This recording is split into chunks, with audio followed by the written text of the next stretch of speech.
ہم صاحب، ہم جس وقت دین کی بات کرتے ہیں اور بالعموم جب آپ مذہبی اپنی فکر کو پیش کرتے ہیں تو لوگ ایک بڑی شدت سے اصرار کرتے ہیں کہ ایک غامدی صاحب کا تصور ہے دین کا، اور ہم تو در حقیقت صحابہ کے فہم، صحابہ کے تصور پہ کھڑے ہوئے ہیں۔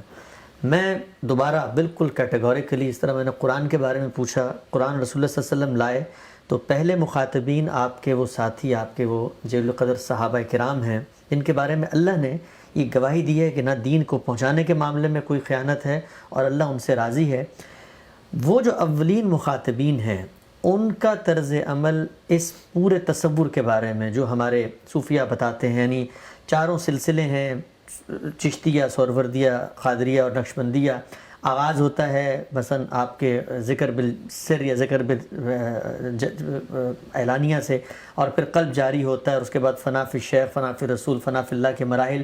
یہ جو پورا نظام فکر ہے صحابہ کرام میں، پھر میں کیٹیگوریکلی سوال پوچھتا ہوں آپ سے، کوئی ایسی شخصیت، کوئی ایسا بزرگ جنہوں نے اللہ کے رسول کے رخصت ہو جانے کے بعد ان میں سے کسی ذریعے کو اپنایا ہو اور تقرب اللہ کے لیے یہ جو پیرلل چیز ہے اس کی کوئی تصدیق یا تصویب یا تائید کی ہو؟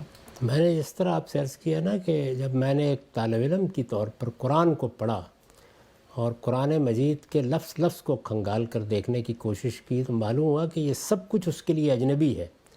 یہ رسول اللہ کی زندگی اور صحابہ کے لیے بھی بالکل اجنبی چیز ہے۔ ان کے ہاں ان میں سے کوئی اصطلاح کبھی آپ نے دیکھا کہ استعمال ہوئی؟ کوئی حدیث کے ذخیرے میں، کوئی آثار صحابہ کے ذخیرے میں کبھی یہ اصطلاحات استعمال کی گئیں؟ کبھی اس طرح کے واقعات ان کو پیش آئے؟ کبھی اس طرح کی کرامتوں کا صدور ان سے ہوا؟ کوئی چیز آپ کو نہیں ملے گی۔ وہی تصور جو قرآن نے دیا ہے وہ اس کا بہترین نمونہ تھے، اور ان کے حق میں قرآن کی شہادت ہے کہ کنتم خیر امت، وہ بہترین گروہ تھا جس کو اللہ تعالیٰ نے دین کی شہادت کے لیے دنیا کے لیے مبعوث کیا۔ یہ بہت بڑا اعزاز ہے جو قرآن مجید نے ان کے لیے بیان کیا ہے۔ لیکن وہاں کیا ہے؟ یعنی اللہ کی کتاب اور پیغمبر، بس جو دین ان سے ملا اس کا وہ نمونہ ہے، اور اس میں کیا ہے؟ وہی چیزیں ہیں جو میں بارہا بیان کرتا ہوں، یعنی عبادات ہیں، اور ان میں بھی ہر سطح کے اوپر اس کا التزام ہے۔ یعنی ایک بدو کی سطح پر بھی ہے، عمر و ابوبکر کی سطح پر بھی ہے، لیکن وہ چیز ایک ہی ہے، یعنی اس میں کوئی فرق واقع نہیں ہوتا۔ جو بھی زندگی ہے ان کی وہ اسی کا بہترین نمونہ ہے۔ اسی لیے حضور نے یہ فرمایا بھی کہ اگر تم یہ کبھی فیصلہ کرنا چاہو تو یہ دیکھا کرو کہ ما انا علیہ واصحابی، میں اور میرے صحابہ کا طریقہ کیا ہے۔ تو اس میں کہیں یہ چیز نہیں ملتی۔ رسول اللہ صلی اللہ علیہ وسلم کے بعد جب خلفائے راشدین نے نظم سنبھالا ہے، بڑے بڑے مسئلے پیش آئے ہیں ان کو جن میں انہوں نے بحثیں کی ہیں۔ آج ان کی بعض آراء پر نقد کیا جاتا ہے، لیکن وہ بالکل انسانی طریقے پر ہوا ہے۔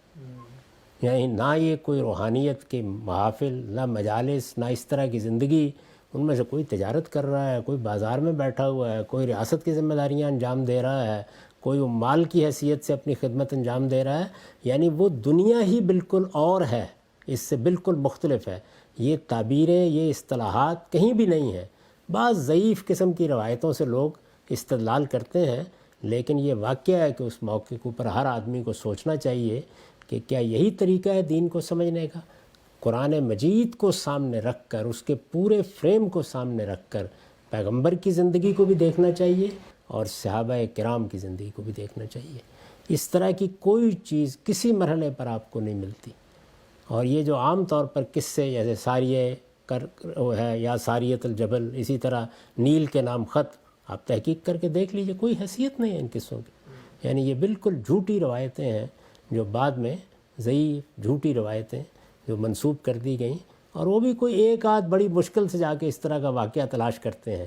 یہاں پوری زندگی کا نقشہ ہی دوسرا ہے۔ چنانچہ پھر یہ جو بزرگ حضرات ہیں خود ان کو یہ مشکل پیش آتی ہے۔ چنانچہ ایک بڑی ہستی ہیں، میں ان کا نام نہیں لینا چاہتا، ان کی عبارت میں نے نقل بھی کر دی ہوئی ہے۔ انہوں نے جب یہ سوال اٹھایا کہ آخر کیا وجہ ہے، یہ ایک طرف ہمارے مشائخ ہیں اور ہمارے اولیاء ہیں کہ جن سے تو کسی گناہ کا صدور نہیں ہوتا، اور صحابہ کرام سے ادھر غلطی بھی ہو جاتی ہے، گناہ بھی ہو جاتے ہیں، تو اس کی پھر انہوں نے دلیل دی کہ اصل میں تو چونکہ دین کو پائے تکمیل تک پہنچنا تھا تو اس لیے صحابہ نے گناہ کر کے تکوینی طور پر دین کی تکمیل کا ذریعہ بننے کے لیے اپنے آپ کو پیش کر دیا. اور وہاں مصرع نقل کیا ہے کہ تو مشق ناز کر خون دو عالم میری گردن پر، تو مشق ناز کر خون دو عالم میری گردن پر. تو یہ افسانہ طرازی ہے، ان کی کوئی حقیقت نہیں ہے. ایسی چیزوں کے معاملے میں ہمیشہ یعنی آپ کے پاس دو راستے ہیں، یا آپ اللہ کی کتاب کو دین کا ماخذ بنائیں گے، اس کی بنیاد پر دین کی بات اس کی بنیاد پر کریں. اللہ کی کتاب کو مرکز اور محور بنا کر پوری کتاب میں دیکھ لیں، کسی جگہ یہ وہاں سے ایک ولی کا لفظ پڑھ لیا، یہ دیکھا ہی نہیں کس معنی میں استعمال ہوا ہے، کس سیاق میں استعمال ہوا ہے.